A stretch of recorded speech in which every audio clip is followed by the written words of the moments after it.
तो दोस्तों आज के वीडियो में जानेंगे, इससे पिछले वीडियो आप लोग अगर नहीं देखे हैं तो पार्ट 1 वीडियो जाकर देखें। दोस्तों संविधान की प्रमुख विशेषताओं की चर्चा किया गया है।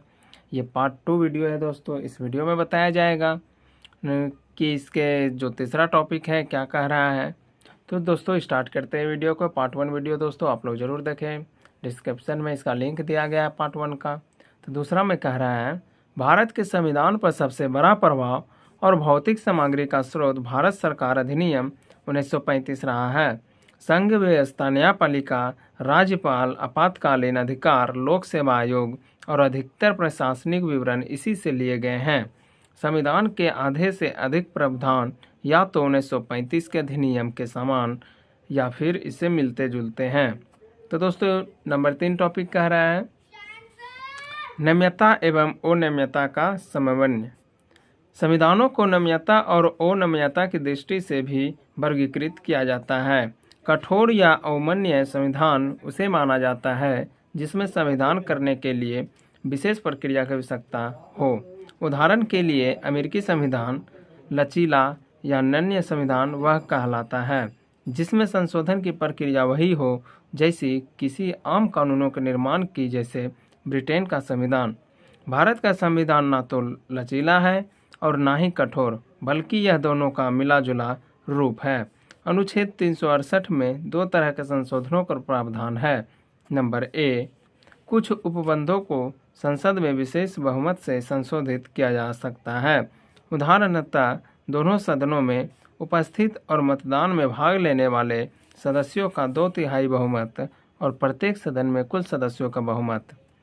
नंबर बी, कुछ अन्य प्रावधानों को संसद के विशेष बहुमत और कुल राज्यों के आधे से अधिक राज्यों के अनुमोदन से ही संशोधित किया जा सकता है।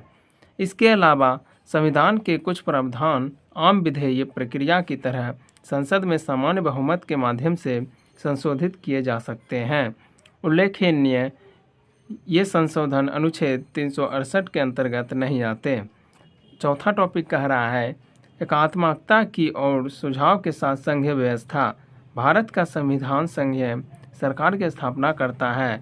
इसमें संघ के सभी आम लक्षण विद्यमान है, जैसे 2 सरकार, शक्तियों का विभाजन, लिखित संविधान, संविधान की सर्वोच्चता, संविधान की कठोरता, स्वतंत्र न्यायपालिका एवं द्वैध न्यायिक आदि।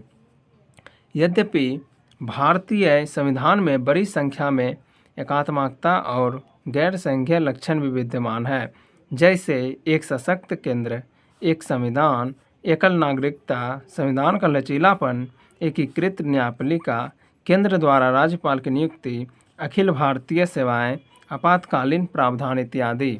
फिर भी संविधान में कहीं भी संघीय शब्द का इस्तेमाल नहीं किया गया है। दूसरी ओर अनुच्छेद 1 में भारत का उल्लेख राज्यों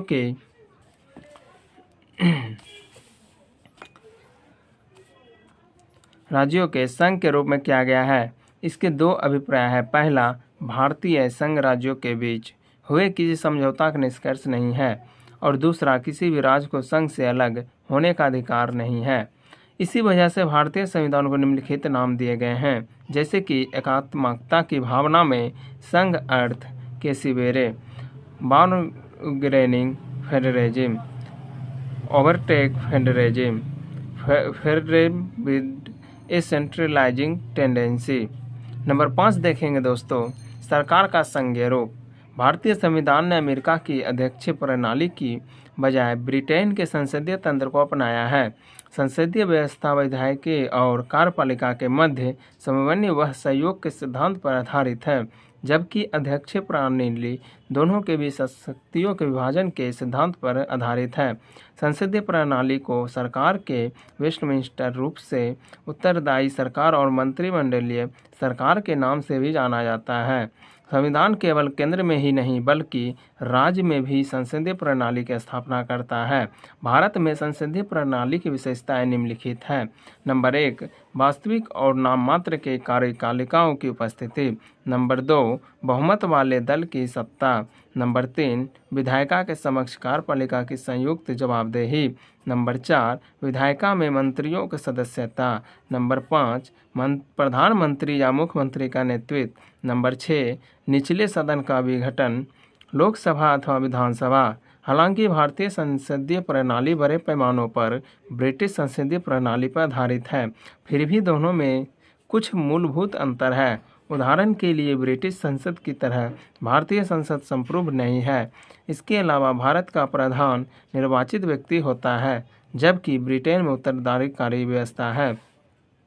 किसी भी संसदीय व्यवस्था में, चाहे वह भारत की हो अथवा ब्रिटेन की, प्रधानमंत्री की भूमिका अत्यंत महत्वपूर्ण हो गई है। जैसा कि राजनीतिक के जानकारी से प्रधानमंत्री सरकार का नाम देते हैं।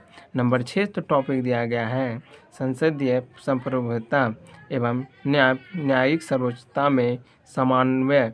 संसद की संप्रभुता का नियम ब्रिटिश संसद से जुड़ा हुआ है, जबकि न्यायपालिका की सर्वोच्चता का सिद्धांत अमेरिका के सर्वोच्च न्यायालय से लिया गया है। जिस प्रकार भारतीय संसदीय प्रणाली ब्रिटेन प्रणाली से भिन्न है, ठीक उसी प्रकार भारत में सर्वोच्च न्यायालय की न्यायिकता समीक्षा। तो दोस्तों ये वीडियो का लास्ट था। तो दोस्तों इसके नेक्स्ट वीडियो के लिए आप लोग कमेंट करें, और दोस्तों इसी प्रकार से वीडियो में बने रहें। चैनल को सब्सक्राइब एंड दोस्तों के साथ अपना शेयर करें। नेक्स्ट वीडियो के लिए दोस्तों बने रहें।